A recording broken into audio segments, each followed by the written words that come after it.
நம்ம தெரிந்து கொள்ள வேண்டும், அவ்வளவுதான். இன்னைக்கு பக்கத்து தெருவில் நடக்கிறத கூட உங்களால கண்டுபிடிக்க முடியல. எதையுமே தமிழ்நாட்டில் எதை கண்டுபிடிச்சாங்க நீங்க சொல்லுங்க. இது வரைக்கும் ஆம்ஸ்ட்ராங் கொலை என்னாச்சு? யாரு கண்டுபிடிச்சிருக்கீங்க?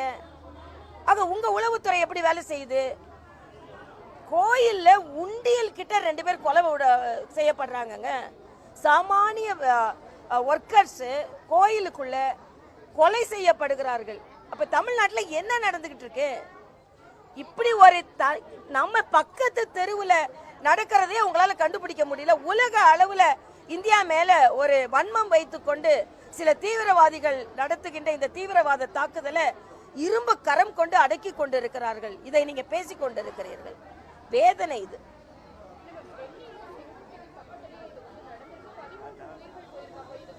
இல்ல இல்ல, இது நான் நியாயப்படுத்தவே இல்லை.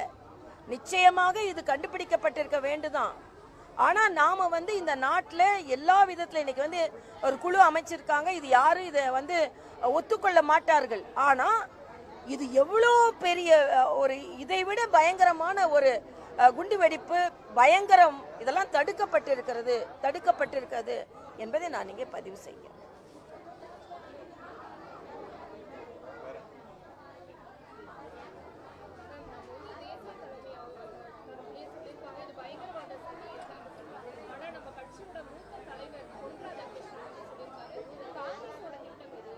இல்லை, நான் அதுலலாம் கருத்து சொல்ல விரும்பலை. இந்த தீவிரவாதத்தை வச்சு நான் கருத்து சொல்ல விரும்பலை.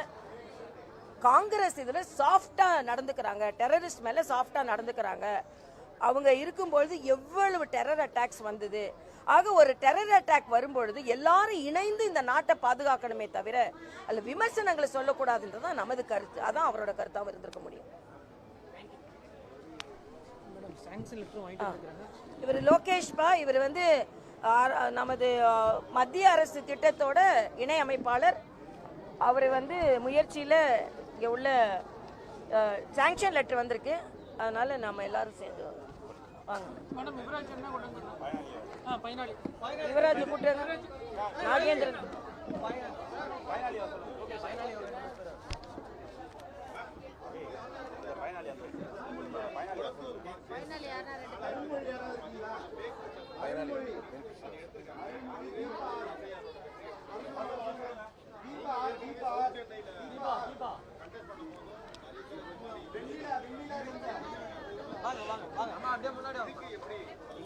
இல்ல எஸ்ஐஆர், நான் அதுக்கு தான் பீகாரை உங்களுக்கு உதாரணம் சொன்னேன். 64 லட்சம் பேரை நீக்கிட்டாங்க.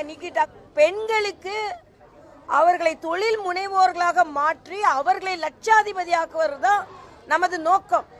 அதனால்தான் பீகார்ல நாம வெறும் அவர்களை ஏதாவது கொடுத்துட்டு, நீங்க 1000 ரூபாய் வாங்குறவங்க தானே, நீங்க மேக்கப் போடுறீங்க, நீங்க ஓசி பஸ்ல தானே ஏறுறீங்க அப்படின்னு சில திட்டங்களை கொடுத்து விட்டு திமுகவை சார்ந்தவர்கள் அவர்களை கேலியும் கிண்டலும் செய்யறாங்க. ஆனா நாம அப்படி இல்லை. அவர்களை முழுவதுமாக முன்னேற்றி பொருளாதாரத்தில் வல்லுநர்களாக மாற்ற வேண்டும். அதே நேரத்தில் அவர்களுக்கு கிடைக்க வேண்டிய உதவிகள் எல்லாம் கிடைக்க வேண்டும் என்பதுதான் நான் எனது கருத்தை இங்கே பதிவு செய்கிறேன். அதே மாதிரி தொடர்ந்து இந்த எஸ்ஐஆர் என்கின்ற நமது வாக்காளர் தீவிர சீர்திருத்த இந்த இயக்கத்திற்கு எதிர்கட்சிகள், குறிப்பாக திராவிட முன்னேற்ற கழகத்தை சார்ந்த கட்சிகள் தான் எதிர்த்து கொண்டார்கள். இன்னைக்கு நான் வரும்போது தம்பி விஜய் அவர்களின் கட்சி 16ஆம் தேதி இதற்கு எதிர்த்து ஆர்ப்பாட்டம் செய்ய போகிறார்கள் என்று அறிவித்திருக்கிறார்கள். இது வேண்டாத ஒன்று. என்ன கேட்டா அதே மாதிரி ஒவ்வொரு கட்சியை காங்கிரஸ் தனியா போராட்டம் அறிவிக்கிறாங்க. இந்த எஸ்ஐஆரை எதிர்த்து போராடுவதற்கு பதிலாக உங்களோட BLA 2 தான் அவங்க கூட பணியாற்ற போறாங்க. உங்களோட தொண்டர்கள் தான் பணியாற்ற போறாங்க. எங்க கட்சியை சார்ந்த தொண்டர்கள் எல்லாம் தேர்தல் ஆணையத்திற்கு உதவியாக எல்லா திராவிட முன்னேற்ற கழகத்தை சார்ந்த தொண்டர்களும் எல்லாரும் தான் BLA 2 பணியாற்ற போறாங்க. ஆக வெளிப்படையாக பணியாற்றுகிற இதற்கு எதிர்க்கு நீங்க ஆர்ப்பாட்டம் செய்யற சக்தியை, இந்த பணியை துரிதமாக நடத்துவதற்கு நீங்கள் எல்லாம் துணை புரிந்தீர்கள் என்றால் நன்றாக இருக்கும். ஏற்கனவே 6.5 கோடி வாக்காளர்கள் 5.5 கோடி வாக்காளர்களுக்கு அந்த ஃபார்ம் விநியோகிச்சுட்டாங்க. நான் ஏற்கனவே ஒரு கோரிக்கை வச்சேன், வாங்கி வைக்கிறதுக்கு பதிலாக அவங்க இருக்கும் போதே ஃபில் பண்ணி கொடுத்துருங்க, பூர்த்தி செய்து கொடுத்துருங்க அப்படின்னு நான் சொன்னேன். அது சரியா இருக்கும். அதனால ஏறக்குறைய 5 கோடி பேருக்கு விநியோகம் செய்யப்பட்டு விட்டது. அவர்களெல்லாம் பூர்த்தி செய்யுங்க, இது மிக இலகுவா இருக்குதுன்னு நான் எனது அனுபவத்திலே சொன்னேன். 2 விதம். ஒன்று, ஏற்கனவே எஸ்ஐஆர்ல பதிவு செஞ்சவங்க, அந்த எண்ணு எல்லாமே வர்றவங்களே வைத்திருக்கிறார்கள். எஸ்ஐஆர்ல இதுக்கு முன்னால பதிவு செய்யாத இளைஞர்கள், ஆக அவங்களது மிக இலகுவா இருக்கு, எல்லாமே இலகுவா தான் இருக்கு. அதனால நான் இன்னைக்கு தம்பி விஜய் அவர்களுக்கு இதை போஸ்ட்ல அனுப்பலான் இருக்கேன். ஏன்னா இதை படிச்சுட்டு இதுல ஒண்ணுமே இல்லை, மக்களுக்காக நம்ம உதவி தான் செய்யணும், ஏன் போராட்டம் செய்யணும்?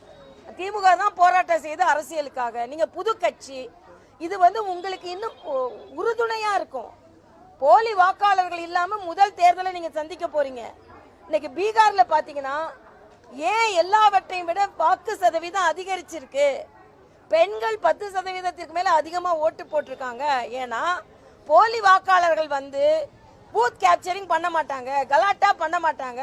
வர்றவங்க எல்லாம் நம்மளைய மாதிரி நேர்மையாளர்கள். அதனால நம்ம தைரியமா போய் ஓட்டு கேட்க, ஓட்டு போடலான்னு அதிகப்படியாக மக்கள் வந்திருக்கிறார்கள். இன்னொன்னு, 65 லட்சம் பேரை நீக்கிட்டாங்க, 65 லட்சம் பேரை நீக்கிட்டாங்கன்னு. எங்கெங்க அவங்க எல்லாம் சாலைக்கு வந்திருப்பாங்க, ரோடுக்கு வந்திருப்பாங்க. எல்லாரும் அமைதியா இதற்கு முன்னால் இருந்ததை விட 10% அதிகமாக வாக்களித்திருக்கிறார்கள் என்றால் இந்த தேர்தல் ஆணைய நடவடிக்கை மக்களுக்கு நம்பிக்கையை விதைத்திருக்கிறது. அதே நம்பிக்கையோடு தமிழ்நாட்டில் மக்கள் வாக்களிக்க போகிறார்கள். யாரு பதறானா, முறைகேடாக வாக்குகளை பதிய வைத்து அதன் மூலம் வெற்றி பெறுபவர்கள் தான் பதறுகிறார்கள். ஆனா இன்னைக்கு நிச்சயமாக இந்த வாக்காளர் சேர்ப்பு முகாம், தீவிர பரிசீலனை முகாம் சிறப்பாக நடைபெற்றதென்றால் தமிழக மக்கள் பலன் பெறுவார்கள், பயன் பெறுவார்கள் என்பதை நான் இங்கே தெரிவித்துக் கொள்கிறேன். இதை வச்சே அரசியல் செய்ய வேண்டாம் என்பது எனது கருத்து. அனுப்பி விடலான் இருக்கேன். ஏன்னா இதுல எல்லாம் தெளிவா சொல்றேன். ஏன்னா அவரே ஒரு கேள்வி கேட்டிருந்தாரு, 30 நாட்களுக்குள் எப்படி செய்ய முடியும்னு கேட்டிருந்தாரு. அதே ஒரு தலைப்பா நான் இதுல வச்சிருக்கேன். 30 நாட்களுக்குள் இதை செய்ய முடியுமா அப்படின்னா, இதை வெற்றிகரமாக செய்யறது மட்டும் இல்ல, இது எந்தெந்த விதத்துல மிக சீக்கிரம். இப்ப பாத்தீங்கன்னா நாம ஆரம்பித்து ஒரு வாரத்திற்குள்ளேயே 5 கோடி மக்களை ரீச் ஆக்கிட்டாங்க. அவங்கள்ட்ட திருப்பி வாங்க வேண்டியதுதான். முதலமைச்சர் சொல்ற மாதிரி இதுல எந்த சிக்கலுமே இல்ல, தெளிவா இருக்கு. இன்னைக்கு கூட அவங்க ஒரு விவரமா வெளியிட்டு இருக்காங்க, இவ்வளவு இலகுவா நாம பதிவு செய்ய முடியும்னு. ஆக இது ஜனநாயகத்திற்கு தேவையான ஒன்று. இது ஒன்றும் அரசியல் நோட்டீஸ் இல்ல, ஜனநாயகத்திற்கு தேவையான ஒன்று. இதை எதற்கு நீங்க உச்ச நீதிமன்றம் போறீங்க?